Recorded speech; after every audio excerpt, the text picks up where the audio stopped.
YouTube ವೀಕ್ಷಕರೆಲ್ಲರಿಗೂ ಜೈ ಶ್ರೀನಿವಾಸನ್ ಗುರುಜಿ ಇರೋದೇ ಪೂರ್ವಕವಾದ ನಮಸ್ಕಾರಗಳು. ವೀಕ್ಷಕರೇ, ತಮ್ಮೆಲ್ಲರಿಗೂ ಕಾಲನಿರ್ಣಯ ಕಾರ್ಯಕ್ರಮಕ್ಕೆ ಸ್ವಾಗತ ಸುಸ್ವಾಗತ.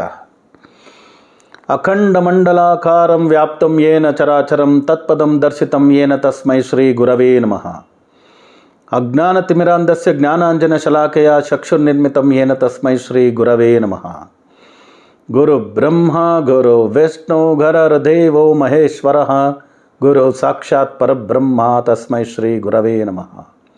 ಗುರವೇ ಸರ್ವಲೋಕಾನಾಂ ವಿಷಜೇ ಭವರೋಗಿಣಾಂ ನಿಧಿಯೇ ಸರ್ವವಿದ್ಯಾನಾಂ ದಕ್ಷಿಣಾಮೂರ್ತಯೇ ನಮಃ. ಓಂ ಹ್ರೀಂ ಶ್ರೀ ಗುರುಭ್ಯೋ ನಮಃ. ಜೈ ಸಿದ್ಧಿವಿನಾಯಕ, ಜೈ ಶರಬೇಶ್ವರ, ಜೈ ಮಹಾಕಾಳಿ, ಜೈ ಮಹಾವತಾರ್ ಬಾಬಾ, ಜೈ ಕಾದ್ರಿ ಲಕ್ಷ್ಮೀ ನರಸಿಂಹ, ಜೈ ಶ್ರೀರಾಮ್. ಜೈ ಜವಾನ್, ಜೈ ಕಿಸಾನ್, ಜೈ ಹಿಂದ್, ಜೈ ಭಾರತ್, ವಂದೇ ಮಾತರಂ. ಆರಾಮಾಗಿದ್ದೀರಾ ಸ್ನೇಹಿತರೆ? ಹುಷಾರಾಗಿದ್ದೀರಾ? ಇವತ್ತು ನಾವು ಮಾತಾಡಿಕೊಟ್ಟಿರ್ತಕ್ಕಂಥ ವಿಷಯ ಏನು ಅಂದರೆ, ಮಿಥುನ ರಾಶಿಯವರಿಗೆ 2025 ಹೇಗಿರುತ್ತೆ ರಾಶಿ ಭವಿಷ್ಯ ಇದ್ರ ಬಗ್ಗೆ ಮಾತಾಡಿಕೊಟ್ಟಿದ್ದೀವಿ. ಈ ಕೂಡಲೇ ತಾವೆಲ್ಲ Jai Srinivasan T V YouTube channel subscribe ಮಾಡಿ, ನಮ್ಮ ಎಲ್ಲ ವಿಡಿಯೋಗಳನ್ನ ಲೈಕ್ ಮಾಡಿ, ಎಲ್ಲ ವಿಡಿಯೋಗಳಿಗೂ ತಮ್ಮದೇ ಆದಂಥ ಕಮೆಂಟ್ ಮಾಡಿ ಅಂತ ಹೇಳ್ತಾ ವಿಡಿಯೋ ಒಳಗೆ ಹೋಗೋಣವಾ? ಬನ್ನಿ. 1/1/2025 12 ಗಂಟೆ 1 ನಿಮಿಷ ಆಂಗ್ಲ ಹೊಸ ವರ್ಷದ್ದು ಒಂದು ಜಾತಕ ರಾಶಿ ಕುಂಡಲಿ ತೊಗೊಂಡಿದ್ದೀವಿ. ಅದರ ನಂತರ 3 ರಾಶಿ ಕುಂಡಲಿ ತೊಗೊಂಡಿದ್ದೀವಿ. ಏನಂದರೆ ಮಾರ್ಚ್ ತಿಂಗಳಿಂದ ಮೇ ಒಳಗಡೆ 3 ತಿಂಗಳಲ್ಲಿ 3 ತುಂಬ ಮುಖ್ಯವಾದಂಥ ಗ್ರಹಗಳು, ವರ್ಷಕ್ಕೊಮ್ಮೆ ಬದಲಾಗ್ತಕ್ಕಂಥ ಗುರುಗ್ರಹ, 1.5 ವರ್ಷಕ್ಕೊಂದ್ಸತಿ ಬದಲಾಗ್ತಕ್ಕಂಥ ರಾಹುಕೇತುಗಳು, 2.5 ವರ್ಷಕ್ಕೊಂದ್ಸರಿ ಬದಲಾಗ್ತಕ್ಕಂಥ ಶನಿಗ್ರಹ, ಇವೆಲ್ಲವೂ 3 ತಿಂಗಳಲ್ಲಿ ನಡೀತಾ ಇದೆ. ಅದು ಒಂದೇ ವರ್ಷದಲ್ಲಿ ಅದರ ನಡೆಯ ಸಾಧ್ಯವೇ ಇಲ್ಲ, ತುಂಬ ವೆರಿ ರೇರ್ ಕಾಂಬಿನೇಷನ್.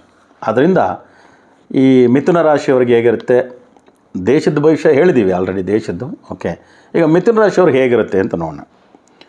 ಮಿಥುನ ರಾಶಿಯವರಿಗೆ ಒಂದು 70% ಚೆನ್ನಾಗಿದೆ. 70% ಕೂಡ ಅಂತ ಕೆಟ್ಟ ಪರ್ಸೆಂಟೇಜ್ ಅಲ್ಲ, ಬಟ್ ಆದರೆ 30% ಸ್ವಲ್ಪ ತೊಂದರೆಗಳಿದೆ ಮಿಥುನ ರಾಶಿಯವರಿಗೆ. ಯಾವ ರೀತಿ? 70% ಚೆನ್ನಾಗಿರೋದಕ್ಕೆ ಪ್ಲಸ್ ಪಾಯಿಂಟ್ ಏನು ಅಂದರೆ, ಗುರುಗ್ರಹ ರಾಶಿಗೆ ಬರೋದು, ಗುರು ಇರೋ ಜಾಗ ಕೆಡಿಸಿ ನೋಡೋ ಜಾಗನ ಚೆನ್ನಾಗಿಡ್ತಾನೆ ಅಂತ ಹೇಳ್ತಾರೆ ರೂಲು. ಅದು ಯಾವ ಲೆಕ್ಕದಲ್ಲಿ ಲೆಕ್ಕಾಚಾರ ಕರೆಕ್ಟೋ ಗೊತ್ತಿಲ್ಲ, ಬಟ್ ಇರೋ ಮನೇನ ತೊಂದರೆ ಕೊಟ್ಟು ನೋಡೋ ಮನೇನ ಚೆನ್ನಾಗಿಟ್ಟಿರ್ತಾನೆ ಗುರು ಅಂತ.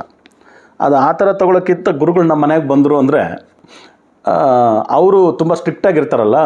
ನಮ್ಮ ಮನೇಲಿ 1 ವರ್ಷ ಇರ್ತಾರೆ ಅಂದರೆ ಅವ್ರು ಊಟ ತಿಂಡಿ, ಬೆಳಗ್ಗೆ ಹೇಳೋದು, ಬೆಳಗ್ಗೆ ಬೇಗ ಎದ್ದೇಳೋದು, ಬೇಗ ಮಲಗೋದು, ಇದೆಲ್ಲ ಇರುತ್ತಲ್ಲ. ಆಗ ನಮ್ಮನ್ನು ಆ ಥರ ತಿದ್ಕೊಳ್ಳೋಕ್ಕೆ ಚಾನ್ಸು. ಗುರುಗಳು ನಮ್ಮ ಮನೆಗೆ ಬಂದು 1 ವರ್ಷ ಇದ್ದಾರೆ ಅಂದರೆ, ಆ ಥರ ನಾವೇನಾದರೂ ಗುರುನ ಜನ್ಮ ಗುರು, ನಮ್ಮ ಮನೆಗೆ ಗುರು ಬಂದಿದ್ದಾರೆ ಅಂದರೆ ನಾವು ಅದನ್ನು ತಿಳ್ಕೊಂಡ್ರೆ ನಾವು ಗುರುಗಳಿಗೆ ತಕ್ಕ ಶಿಷ್ಯನಾಗಿ ಓಹೋ ಅಂತ ಇದ್ಬಿಡ್ಬೋದು. ಗುರುಗಳು ನಮ್ಮ ಮನೆಗೆ ಬಂದಿದ್ದಾರೆ, ಅವ್ರು ಬೆಳಗ್ಗೆ 4:30-5 ಗಂಟೆಗೆಲ್ಲ ಎದ್ಬಿಡ್ತಾರೆ. ಎದ್ಬಿಟ್ಟು ಅವ್ರು ಸ್ನಾನ ಗಿನಾಲ ಮಾಡಿ ಪೂಜೆ ಎಲ್ಲ ಮಾಡ್ತಿರ್ತಾರೆ. ನಾವು ಇನ್ನೂ ಕೂಡ ಸ್ನಾನ ಮಾಡೋದಿರಲಿ, ನಿದ್ದೆ ಮಾಡ್ಕೊಂಡು ಕೂತಿರ್ತೀವಿ. ಆಮೇಲೆ ಅವ್ರು ಪೂಜೆ ಎಲ್ಲ ಮುಗಿಸಿ ತಿಂಡಿ ಎಲ್ಲ ತಿಂದ ಮೇಲೆ ನಾವು ಬರ್ತೀವಿ.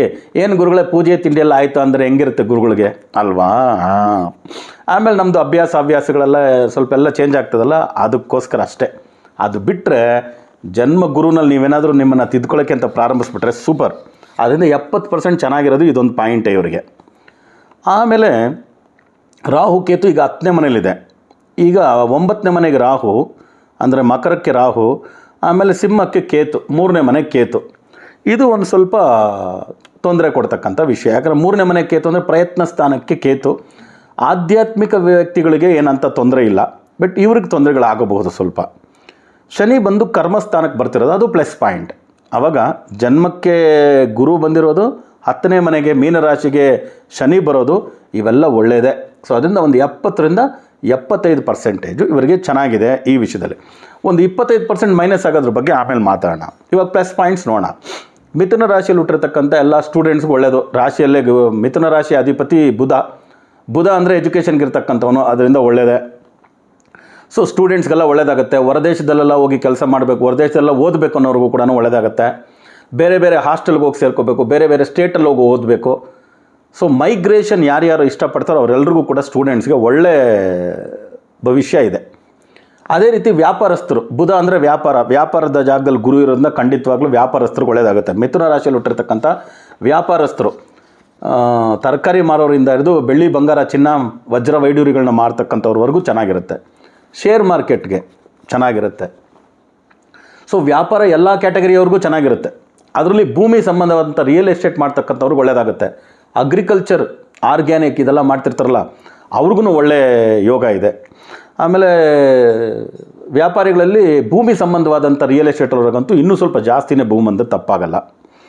ಆಮೇಲೆ ಎಜುಕೇಷನಲ್ ಇನ್ಸ್ಟಿಟ್ಯೂಷನ್ ನಡೆಸ್ತಿರ್ತಕ್ಕಂಥವ್ರಿಗೆ ಒಳ್ಳೆಯದಾಗುತ್ತೆ. ಸೊ ಮಿಥುನ ರಾಶಿಯವರಿಗೆ ಅದು ಆಲ್ಮೋಸ್ಟ್ ಪ್ಲಸ್ ಪಾಯಿಂಟು.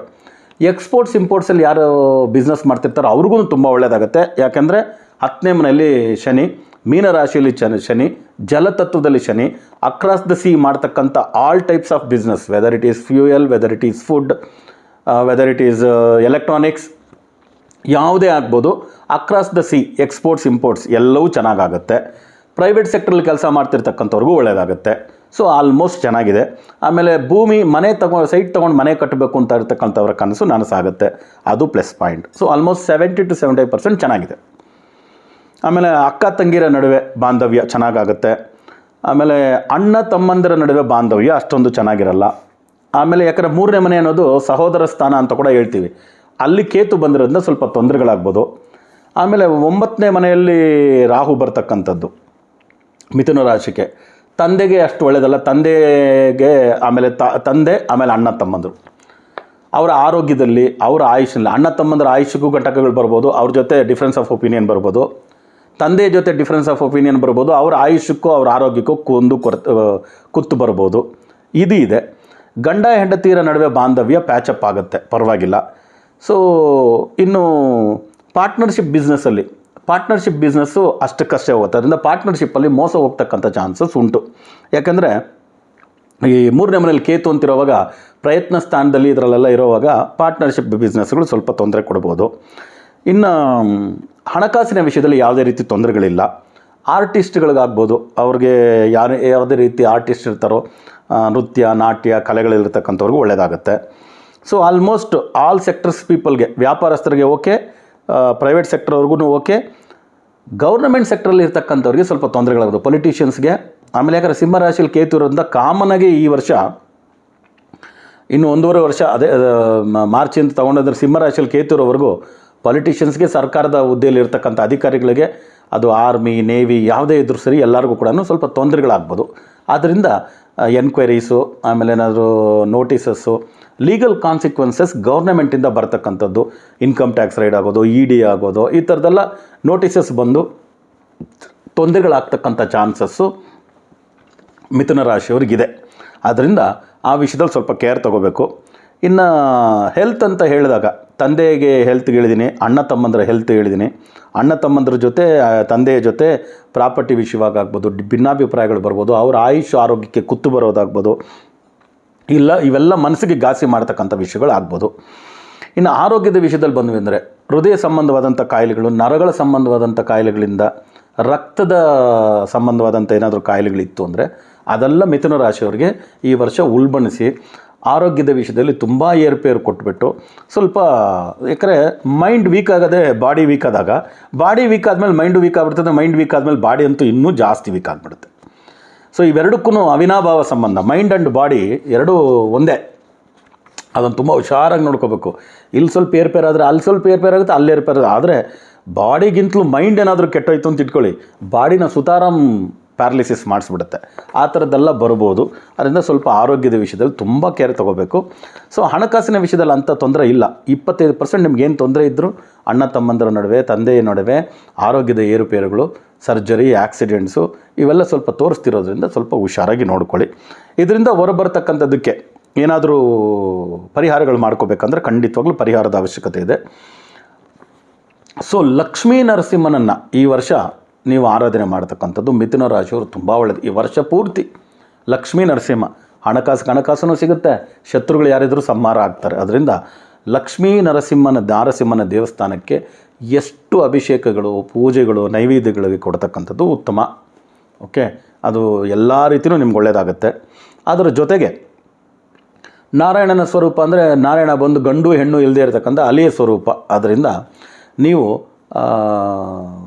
ಯಾರು ಥರ್ಡ್ ಜೆಂಡರ್ ಅಂತ ಹೇಳ್ತೀವಿ, ಆ ಥರ್ಡ್ ಜೆಂಡರ್ ಯಾರಿದ್ದಾರೋ ಅವ್ರಿಗೆ ಒಂದು ತಿಂಗಳಲ್ಲಿ ಯಾವುದಾದ್ರು ಒಂದು ಬುಧವಾರದ್ದೇ ಶ್ರೇಷ್ಠ ಅವ್ರಿಗೆ. ಎಲ್ಲರೂ ಶುಕ್ರವಾರ ಅಂತಾರೆ. ಶುಕ್ರವಾರ ಹೆಣ್ಣುಮಕ್ಕಳ ಕ್ಷೇತ್ರ. ಅಲಿ ಅಂತ ಹೇಳಿದ್ರೆ ಅವರಿಗೆ ನಾವು ಗಂಡು ಅಲ್ಲ ಹೆಣ್ಣು ಅಲ್ಲ ಅಂತ ಹೇಳ್ತಕ್ಕಂಥ ತೃತೀಯ ಲಿಂಗಿಗಳು ಯಾರಿದ್ದಾರೋ ಅವ್ರಿಗೆ ಬುಧವಾರದ ದಿನ, ಯಾವ್ದಾದ್ರು ಬುಧವಾರ ದಿನ ಅವ್ರಿಗೆ ಬೇಕಾದಂಥ ವಸ್ತುಗಳು, ಒಂದು ಸೀರೆ, ಒಂದು ಕುಪ್ಪಸ, ಒಂದು ಬಳೆ, ಅವ್ರು ಹಾಕ್ಕೊಳ್ತಕ್ಕಂಥ ಅರಿಶಿನ ಕುಂಕುಮ, ಅವ್ರಿಗೆ ಉಪಯೋಗಿಸ್ತಕ್ಕಂಥ ಶೃಂಗಾರಕ್ಕೆ ಬಳಸ್ತಕ್ಕಂಥದ್ದು, ಸೌಂದರ್ಯಕ್ಕೆ ಬಳಸ್ತಕ್ಕಂಥ ವಸ್ತುಗಳು, ಇವನ್ನೆಲ್ಲ ಕೊಟ್ಟು ಅವ್ರ ಹತ್ರ ಆಶೀರ್ವಾದ ತಗೊಳ್ಳೋದು ಬಂದು, ಇವ್ರಿಗೆ ನಾನು ಹೇಳಿದೆ 70-75% ಚೆನ್ನಾಗಿದೆ, ಒಂದು 20-25% ಇವರಿಗೆ 25% ಇವ್ರಿಗೆ ತೊಂದರೆ ಇದೆ ಅಂತ, 25-30%. ಆ ಎಲ್ಲ ತೊಂದರೆಗಳಿಂದ ಈಚೆ ಬರ್ತಕ್ಕಂಥದ್ದಕ್ಕೆ ಇದು ಒಳ್ಳೆಯ ವಿಷಯ. ಯಾಕಂದರೆ ಲಕ್ಷ್ಮೀ ನರಸಿಂಹನಿಗೆ ಎಷ್ಟು ನೀವು ಪೂಜೆ ಪುನಸ್ಕಾರಗಳು ಮಾಡ್ತೀರೋ ದೈವಕ್ಕಾಯಿತು. ಈಶ್ವರಂ ಮನುಷ್ಯ ರೂಪೇಣಂ ಅಂದರೆ ಈ ತೃತೀಯ ಲಿಂಗಗಳಿಗೆ ಮಾಡ್ತಕ್ಕಂಥದ್ದು. ಅದು ಬಿಟ್ಟು ಪ್ರಾಣಿ ಪಕ್ಷಿಗಳು ಅಂತ ನೀವು ನೋಡಿದಾಗ, ಪಕ್ಷಿಗಳು ಅಂದರೆ ಗರುಡ ಪಕ್ಷಿಗೆ ಪಕ್ಷಿ ಸಂಕುಲನಗಳು ಯಾವುದೇ ಆದರೂ ಬರ್ಡ್ ಸ್ಯಾಂಕ್ಚುರಿಗೆ ನಿಮ್ಮ ಕೈಯಲ್ಲಾದಷ್ಟು ನೀವು ಡೊನೇಷನ್ನ ಕೊಡತಕ್ಕಂಥದ್ದು. ಮಿಥುನ ರಾಶಿಯವರಿಗೆ ಈ ವರ್ಷ ತೊಂದರೆ ಉಂಟಾಗ್ತಕ್ಕಂಥ ಒಂದು 25-30% ತೊಂದರೆ ಏನು ಹೇಳಿದ್ದೀನೋ ಆ ತೊಂದರೆಗಳಿಂದ ಈಚೆ ಬರತಕ್ಕಂಥದ್ದಕ್ಕೆ ಇನ್ನೂ ಸ್ವಲ್ಪ ಒಳ್ಳೆಯದಾಗ್ತಕ್ಕಂಥದ್ದಕ್ಕೆ ಸಹಾಯ ಆಗುತ್ತೆ. ಸೊ ನಿಮಗೂ ಮತ್ತು ನಿಮ್ಮ ಕುಟುಂಬದ ಎಲ್ಲ ಸದಸ್ಯರಿಗೂ ಸಿದ್ಧಿವಿನಾಯಕ ಶರವೇಶ್ವರ ಸ್ವಾಮಿ ಆಯುರಾರೋಗ್ಯ ಅಷ್ಟೈಶ್ವರ್ಯಗಳನ್ನ ಕೊಟ್ಟು ಕಾಪಾಡಲಿ ಅಂತ ಪ್ರಾರ್ಥನೆ ಮಾಡ್ತಾ ಮತ್ತೆ ಹೊಸ ವಿಡಿಯೋಗಳೊಂದಿಗೆ ತಮ್ಮನ್ನು ಭೇಟಿ ಮಾಡ್ತೀನಿ. ಅಲ್ಲಿವರೆಗೂ ಹುಷಾರಾಗಿರಿ, ಆರಾಮಾಗಿರಿ ಅಂತ ಹೇಳ್ತಾ ತಮ್ಮಿಂದ ಬಿಡುಗಡೆ ತಗೊಳ್ತಿರೋದು ತಮ್ಮೆಲ್ಲರ ಜಯ ಶ್ರೀನಿವಾಸನ್ ಗುರುಜಿ. ಲೋಕ ಸಮಸ್ತ ಸುಖಿನೋ ಭವಂತು, ಸರ್ವೇ ಜನ ಸುಖಿನೋ ಭವಂತು, ವಸುದೈವ ಕುಟುಂಬಕಂ.